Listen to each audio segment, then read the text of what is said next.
स्वागत है आपका नेक्स्ट आईएएस की इस खास पेशकश न्यूज एंड व्यूज में। भारत सरकार अपनी विदेश नीति में सॉफ्ट पावर का इस्तेमाल करने पर खासा जोर दे रही है। इसमें बुद्धिस्ट डिप्लोमेसी भी एक पहलू है। क्या है बुद्धिस्ट डिप्लोमेसी, सरकार इस दिशा में क्या कर रही है और इससे किस तरह के फायदे हैं, आज के न्यूज एंड व्यूज में इन्हीं सब पर हम बात करेंगे।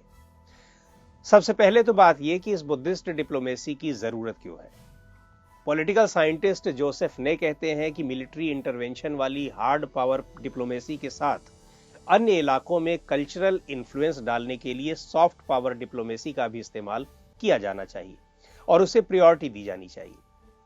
दूसरे वर्ल्ड वॉर के बाद पीसफुल कोएग्जिस्टेंस की बात पर एम्फेसिस देने की वजह से एक धर्म के तौर पर बौद्ध धर्म का प्रभाव जापान और साउथ कोरिया जैसे ईस्ट एशियन कंट्रीज में अच्छा खासा था और इसे वहां खूब स्वीकार भी किया गया, जैसा कि कोल्ड वॉर के बाद पूर्व सोवियत यूनियन के सिटीजन्स ने किया था।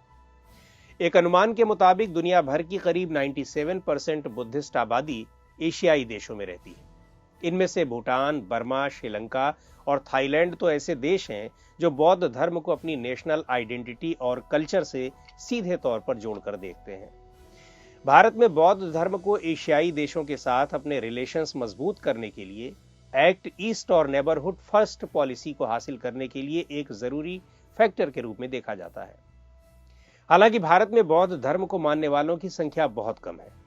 2011 के सेंसस के मुताबिक यहां सिर्फ 84 लाख लोग बौद्ध धर्म को मानते हैं, जो देश की कुल आबादी का महज 0.7% है। लेकिन फिर भी कई कारण हैं जो बुद्धिज्म को डिप्लोमेसी में महत्वपूर्ण फैक्टर के रूप में इस्तेमाल करने पर जोर देते हैं। सबसे पहले तो ये कि बुद्धिज्म की जड़ें भारत में हैं, जो ऐतिहासिक तौर पर इसके दावे को मजबूत बनाती हैं।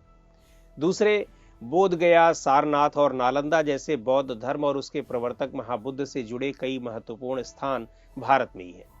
तीसरे, चाइनीज गवर्नमेंट के उत्पीड़न से त्रस्त होकर धर्मशाला में एग्जाइल में रह रहे तिब्बती धर्मगुरु दलाई लामा और तिब्बतन पार्लियामेंट के कारण दुनिया भर में भारत की एक चैंपियन वाली छवि बनी है, जो पीड़ितों यानी ऑप्रेस्ड वर्ग को संरक्षण देता है। वास्तव में बुद्धिज्म और स्टेट डिप्लोमेसी की ये जड़ें बहुत पुरानी है, जो सम्राट अशोक और उनकी धम्म विजय की नीति तक जाती है। इसे मजबूत करने और आगे बढ़ाने के लिए गवर्नमेंट ऑफ इंडिया ने कई कदम उठाए हैं। भारत की सॉफ्ट पावर डिप्लोमेसी में बुद्धिज्म का इस्तेमाल बढ़ता हुआ दिखता है। भारत सरकार ने तमाम बुद्धिस्ट देशों और दुनिया भर में फैले बौद्ध धर्म से जुड़े महत्वपूर्ण स्थानों के लिए स्ट्रेटेजिक डिप्लोमेटिक विजिट्स सुनिश्चित किए हैं।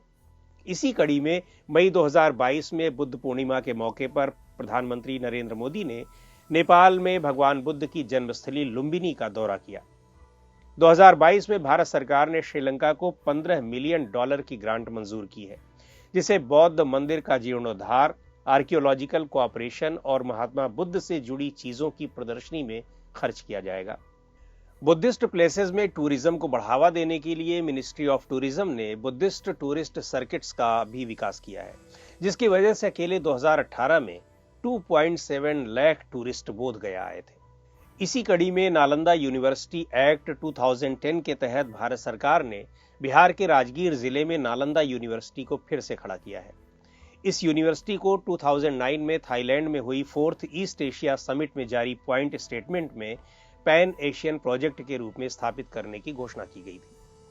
मार्च 2023 में भारत में शंघाई कोऑपरेशन ऑर्गेनाइजेशन यानी SCO के तहत शेयर्ड बुद्धिस्ट हेरिटेज कॉन्फ्रेंस का आयोजन किया गया। इस कॉन्फ्रेंस का आयोजन कल्चरल मिनिस्ट्री के साथ मिनिस्ट्री ऑफ एक्सटर्नल अफेयर्स और इंटरनेशनल बुद्धिस्ट कॉन्फेडरेशन IBC द्वारा किया गया था। International Buddhist confederation cultural ministry की ही एक बॉडी है।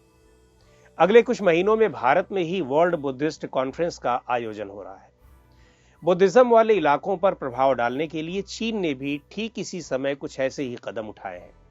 चीनी कम्युनिस्ट सरकार की महत्वाकांक्षी पहल belt and road initiative Nepal, Sri Lanka, Mongolia, Japan, south Korea, Thailand, Myanmar और मलेशिया जैसे उन देशों को शामिल करती है जहां बुद्ध धर्म मेजॉरिटी में है या इसे मानने वालों की संख्या ठीक ठाक है।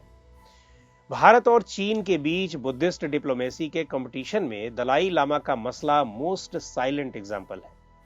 धर्मशाला में दलाई लामा और निर्वासित तिब्बती सरकार की मौजूदगी ने दुनिया भर में बुद्धिस्ट लोगों के बीच भारत के प्रभाव को बढ़ाया है। फिर भी दोनों देशों यानी भारत और चाइना के बीच ये मुद्दा गंभीर मतभेद की वजह भी है, क्योंकि दलाई लामा को चीन अपनी संप्रभुता के लिए खतरा मानता है। हालांकि इस बुद्धिस्ट डिप्लोमेसी के मामले में भारत को चीन पर बढ़त हासिल है, क्योंकि हिस्टोरिकल और कल्चरल रीजंस से बुद्धिज्म की विरासत पर भारत का दावा मजबूत है। वहीं दूसरी ओर चीन अपने इकोनॉमिक इंटरेस्ट के लिए ही इसका उपयोग करता दिखाई देता है। हालांकि इस दिशा में कुछ नोटेबल डेवलपमेंट्स हुए हैं, लेकिन फिर भी इफेक्टिव एग्जीक्यूशन में कुछ चुनौतियां आ रही हैं। ऐसे में और प्रभावी परिणाम हासिल करने के लिए अभी और भी बहुत कुछ किए जाने की जरूरत है। बात जब सॉफ्ट डिप्लोमेसी के उपयोग की आती है तो जोसेफ ने किसी देश की क्रेडिबिलिटी को बहुत महत्वपूर्ण मानते हैं। Poor human development indices, social inequality, political violence, corruption, inadequate infrastructure, bad governance और अपेक्षाकृत कमजोर हार्ड पावर कुछ ऐसे फैक्टर्स हैं जो भारत की सॉफ्ट पावर को नकारात्मक रूप से प्रभावित कर सकते हैं। रोटेटिंग प्रेसिडेंसी की व्यवस्था में भारत के पास यह मौका है कि वो 2022 से 2023 तक एससीओ का नेतृत्व करेगा। ऐसे में भारत को इस मौके का फायदा उठाते हुए एससीओ मेंबर्स, खासतौर पर सेंट्रल एशियन कंट्रीज के साथ अपने बुद्धिस्ट रिलेशंस को और महत्व देना चाहिए। तो आज के इस एपिसोड में इतना ही। अगले एपिसोड में फिर मिलेंगे एक नए टॉपिक के साथ। आपको ये प्रोग्राम कैसा लगा कमेंट करके हमें बताइएगा। आप अपने सुझाव भी हमें भेज सकते हैं। नेक्स्ट आईएएस के वीडियोस नोटिफिकेशन पाने के लिए आप हमारे सोशल मीडिया पेजेस को फॉलो भी कर सकते हैं।